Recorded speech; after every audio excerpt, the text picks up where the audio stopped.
Tinangay ng isang babae ang halos 70,000 pisong halaga ng cellphone load sa isang tindahan sa Quezon City. Nahuli sa CCTV ang modus ng suspect. Makibalita tayo kay Bam Alegre.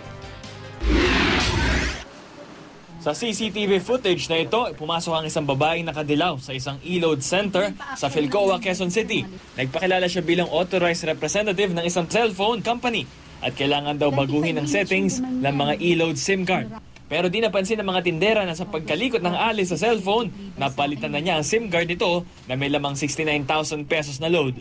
Nagkaroon ng switching, pero ang sinasabi niya, babalik lang, i-reverse lang from the old system.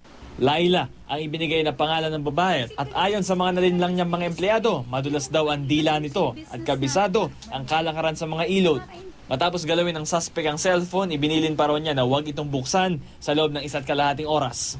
Hindi tuloy agad nalaman ng mga empleyado na ibang SIM card na pala ang naiwan sa kanila. Tapos after 1.5 hour, inano na po nung isa pong kasama namin, inon na niya. Tapos parang chinek yung balance, hindi na ata ma-check kasi iba na po yung PIN code niya. Iba na rin yung lumalabas na pangalan, hindi na po yung name ng store. Iba na lahat. Napablatter na ang suspect at pinag-iingat ng PNP ang mga tao laban sa panibagong modus na ito. Bam Alegre, GMA News.